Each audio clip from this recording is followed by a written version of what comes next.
बहुत समय पहले की बात है। माधोपुर गांव में दो किसान रहते थे। एक का नाम था अर्जुन और दूसरे का नाम विक्रम। दोनों बचपन के दोस्त थे और उनके बीच गहरी दोस्ती थी।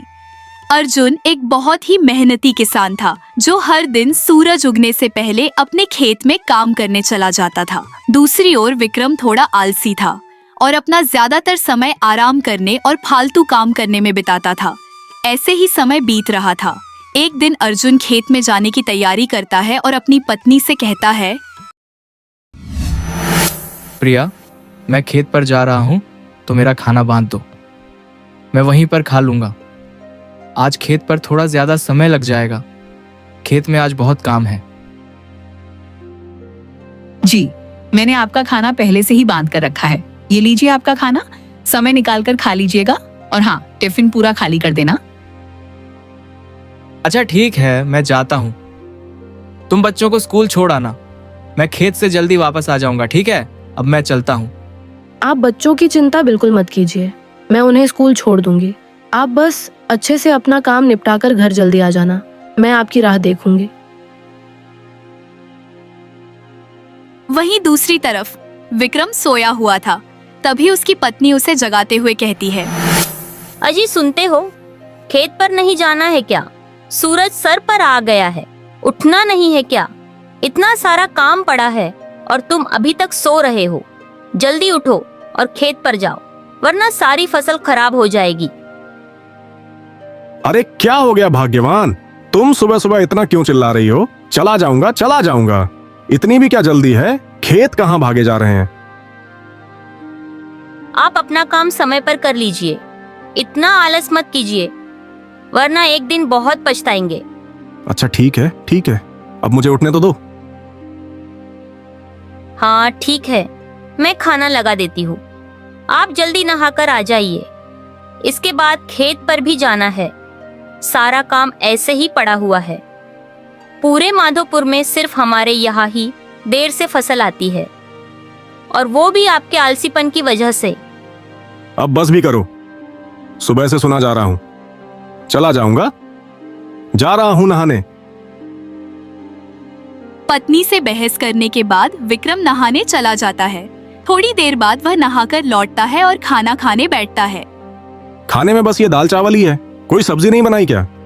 अजी, सब्जी तो तब बनाऊंगी ना जब आप काम करके कुछ पैसे लेकर आएंगे।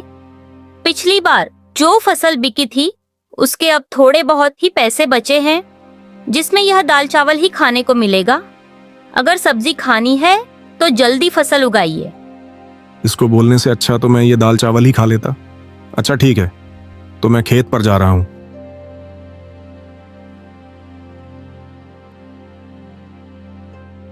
विक्रम खेत की ओर चला जाता है।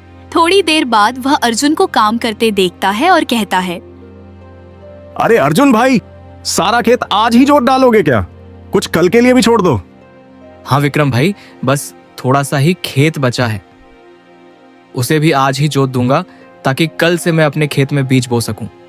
कितनी कड़ी धूप है, इतनी गर्मी में तो काम करना बहुत मुश्किल होगा। एक काम करता हूं, थोड़ी देर आराम कर लेता हूं, फिर आराम से मैदान जोत दूंगा। ऐसा सोचकर विक्रम पेड़ की छांव में जाकर सो जाता है। थोड़ी देर बाद उठता है और कहता है, चलो अब थोड़ी सी जोताई कर लेते हैं। भूख लग गई, चलो पहले कुछ पेट पूजा कर ली जाए, फिर दोबारा से काम करूंगा। अर्जुन खाना निकाल ही रहा था कि तभी वहाँ एक साधु बाबा आ जाते हैं।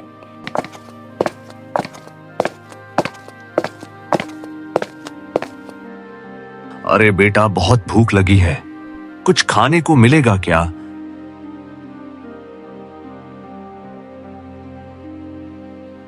साधु महाराज, आज मेरे पास ज्यादा कुछ नहीं है। यह मेरी पत्नी ने रोटी, सब्जी और धनिया पुदीना की चटनी बनाई है। ये लीजिए, खा लीजिए।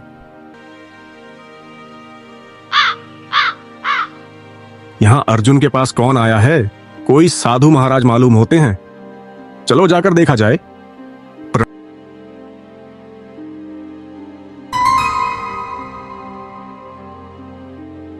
महाराज, मैंने आपके लिए आसन लगा दिया है, आप यहाँ बैठकर खा लीजिए।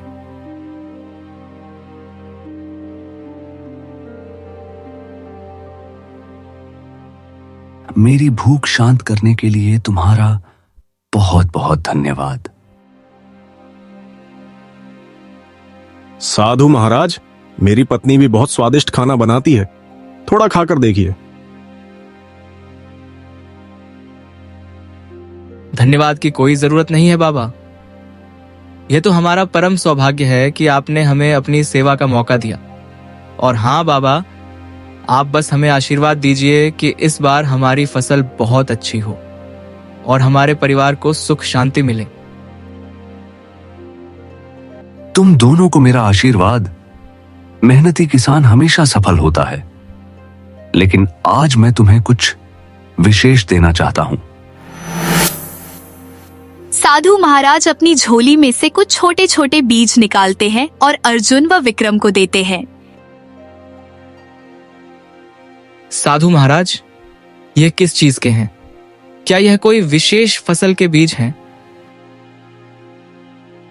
नहीं बेटा, यह जादुई बीज है।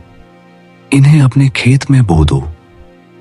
यह तुम्हें वही देंगे जो तुम सच्चे मन से चाहोगे। लेकिन याद रखना, जैसा करोगे वैसा ही पाओगे। हम आपकी इस कृपा के लिए आभारी हैं बाबा। मैं इनकी बहुत देखभाल करूंगा और रोज पानी दूंगा। लेकिन अगर ये जादुई हैं तो हमें इतनी मेहनत करने की क्या जरूरत? याद रखना, जादू उसी के लिए काम करता है जो उसकी कदर करता है। अगर तुम मेहनत नहीं करोगे तो यह तुम्हें कुछ भी नहीं देंगे। जी महाराज, हम आपकी बात समझ गए हैं। हम इन बीजों को बहुत प्यार से सींचेंगे। अच्छा बेटा, अब मैं प्रस्थान करता हूं। तुम दोनों का कल्याण हो। साधु से जादुई बीज प्राप्त करने के बाद अर्जुन और विक्रम अपने घर लौट रहे थे। तभी रास्ते में दोनों आपस में बात करने लगते हैं। विक्रम, ये जादुई बीज बहुत अनमोल हैं। साधु महाराज ने कहा है, अगर हम इन्हें प्यार और मेहनत से सींचें तो ये हमें बहुत कुछ देंगे। मैं तो कल ही इन्हें जाकर अपने खेत में बोने वाला हूं। लेकिन यह जादू है तो हमें इतनी मेहनत करने की क्या जरूरत है? मुझे नहीं लगता कि रोज पानी देने से कोई खास असर होने वाला है। हाँ, खुद ही उग जाएंगे और फल देंगे। तो बात कुछ और है। विक्रम, साधु महाराज ने साफ साफ कहा था कि प्यार और मेहनत के बिना कुछ नहीं मिलेगा।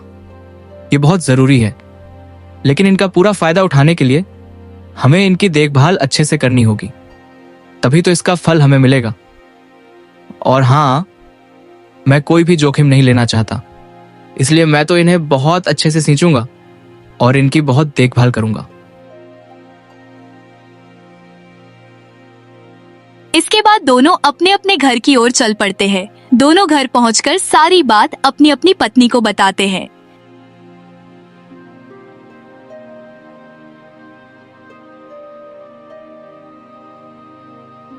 जी, ये तो बहुत अच्छी बात है। भगवान की भी इस समय हम पर बड़ी कृपा है, तभी तो आपको साधु महाराज मिले। प्रिया, तुम सही कह रही हो। वह साधु किसी भगवान से कम नहीं थे। उनकी आंखों में एक अलग ही तेज था। जैसा साधु महाराज ने कहा है, मैं वैसा ही करूंगा। मैं इन बीजों की खूब सेवा करूंगा।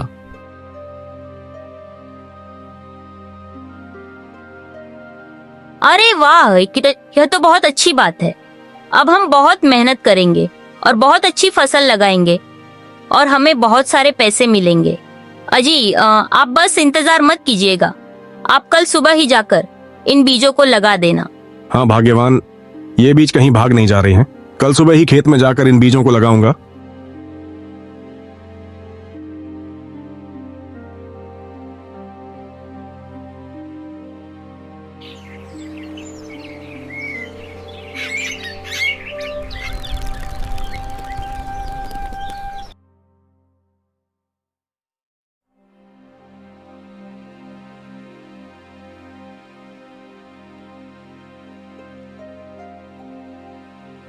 मैं आज खेत में ज्यादा समय बिताऊंगा। साधु बाबा ने जो बीज दिया है वह आज खेत में बोने हैं। मुझे लगता है अगर हम इन बीजों की अच्छे से देखभाल करें तो हमें बहुत लाभ मिलेगा। जी, यह तो बहुत अच्छी बात है। ये लीजिए आपका खाना, समय निकाल कर खा लीजिएगा और घर जल्दी वापस आ जाना।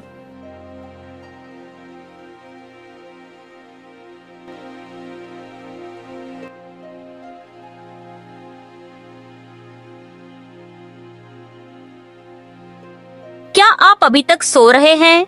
आज खेत में बीज रोपाई करनी है और आप अभी तक सो रहे हैं। जल्दी उठिए।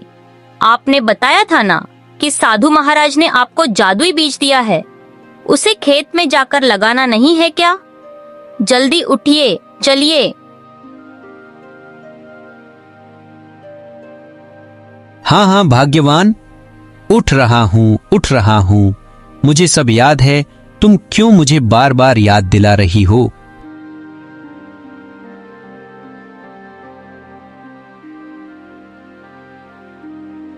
जी, आप ऐसे निश्चिंत होकर सो रहे हैं, मुझे लगा भूल गए होंगे।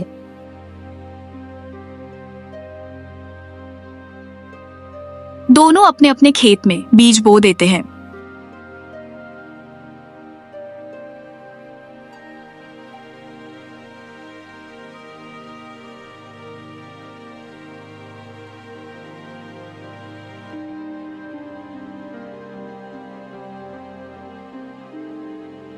जी, खेत का काम अच्छे से निपट गया ना? हाँ प्रिया, खेत का काम अच्छे से निपट गया। मैंने बीजों को भी अच्छे से बो दिया है और पानी भी दे दिया है। कल सुबह जल्दी उठकर खेत पर चला जाऊंगा। जितनी ज्यादा खेत की देखभाल करूंगा उतना ही अच्छा रहेगा।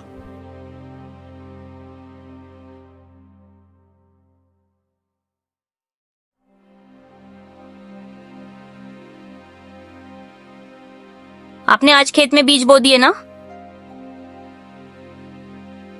हाँ भाग्यवान, मैंने आज सारे बीज बो दिए।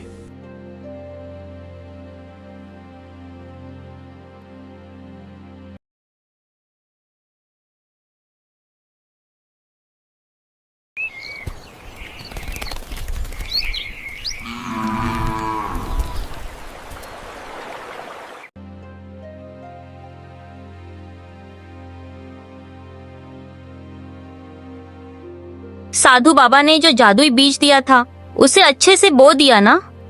और खेत की अच्छी से सिंचाई कर दी थी ना?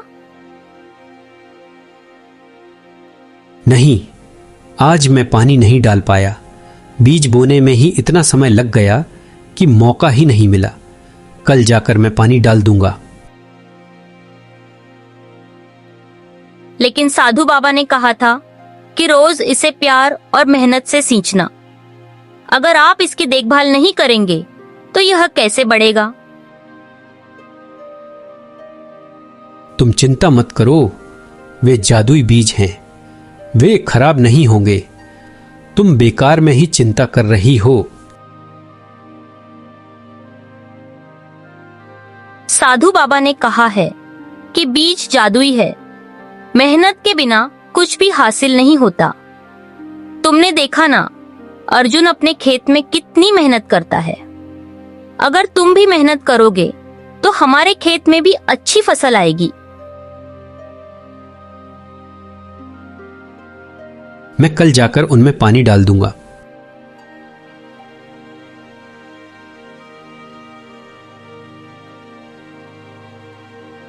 अर्जुन ने अपने बीज को खेत में बो दिया और हर दिन उसमें पानी देने लगा और उसकी देखभाल करने लगा। उसने अपने बीज को ऐसा सींचा जैसे वह उसका बच्चा हो।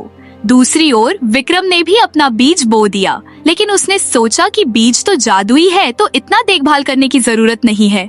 उसने सिर्फ अपने खेत में पानी डाला और बाकी समय आराम करता रहा। कुछ समय बाद अर्जुन के खेत में हरी भरी तरबूज की फसल आई, जो देखने में गोल मोल मोटी ताजी थी। प्रत्येक तरबूज का आकार आम तरबूज से काफी बड़ा था। उन्हें देखकर अर्जुन बहुत खुश हुआ। उसने यह बात जाकर अपनी पत्नी को बताई।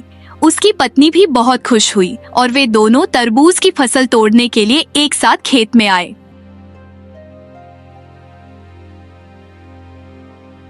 जी, सच में। हाँ, यह तो बहुत अच्छी तरबूज की फसल आई है।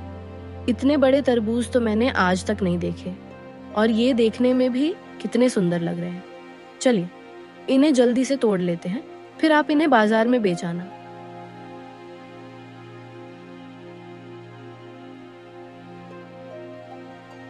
दोनों तरबूज की फसल तोड़ने लगते हैं और देखते ही देखते उनकी टोकरी तरबूज से भर जाती है। जब उसकी पत्नी फसल की ओर देखती है तो जहाँ से उन्होंने तरबूज तोड़े थे वहाँ पर दोबारा से नए तरबूज लग जाते हैं। अर्जुन जी, देखिए यह क्या हुआ। अभी हमने इन फसलों से इतने सारे तरबूज तोड़े थे और यह देखिए, इनमें फिर से तरबूज आ गए। हाँ, ये तो सच में जादुई बीज है। लगता है इनकी फसलें कभी खत्म नहीं होती। हाँ प्रिया, ये बीज तो सच में जादुई है। अभी तो हमने इतने सारे तरबूज तोड़े थे और फिर से उतने ही तरबूज आ गए।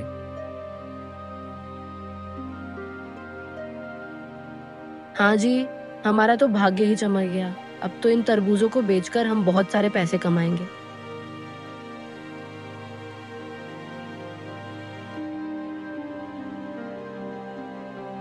वहीं दूसरी ओर विक्रम के खेत में सिर्फ छोटे छोटे पौधे उगे थे और उनमें कोई फल नहीं आए थे। विक्रम अपने खेत में फसल को देखने पहुंचा तो अपने खेत को देखकर उलझन में पड़ गया। अरे यार, जादुई थे ना, तो फिर इनमें फसल क्यों नहीं आई? लगता है वह साधु महाराज ने हमें धोखा दिया है। उन्होंने झूठ बोला कि यह जादुई बीज हैं, जबकि यह तो कोई साधारण बीज हैं।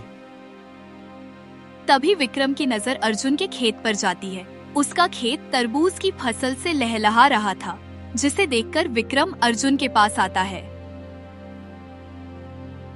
तुम्हारी फसल इतनी सुंदर कैसे हुई? लगता है वह साधु महाराज ने मुझे नकली बीज दिए थे और तुम्हें जादुई। भाई, साधु महाराज ने हमें जादुई बीज तो दिया था, लेकिन उन्होंने कहा था कि उनको प्यार और मेहनत से सींचना होगा, देखभाल करनी होगी। मैंने हर दिन अपने खेत में मेहनत की, पानी दिया, मिट्टी को ठीक किया, और उसी कारण मेरी फसल इतनी सुंदर और फलदार हुई। और तुम्हें तो मैंने कभी खेत में अच्छे से काम करते हुए देखा ही नहीं, तो शायद इसी वजह से तुम्हारी फसल इतनी अच्छी नहीं आई।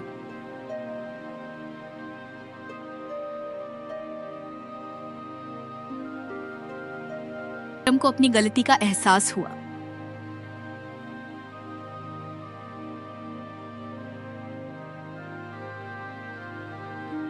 अरे नहीं, मैंने यह क्या कर दिया?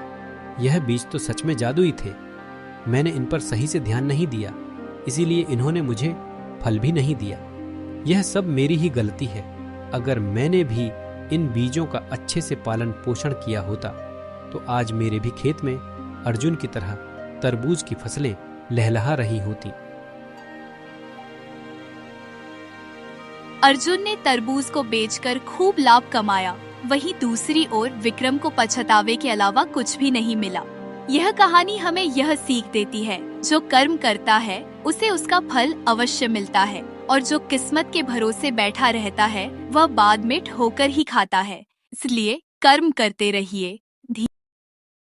कहानी अच्छी लगी हो तो हमारे चैनल रंजन टीवी को सब्सक्राइब करें, वीडियो को लाइक करें और कमेंट बॉक्स में जय द्वारकाधीश लिखना न भूलें। बाय बाय, मिलते हैं अगली कहानी में।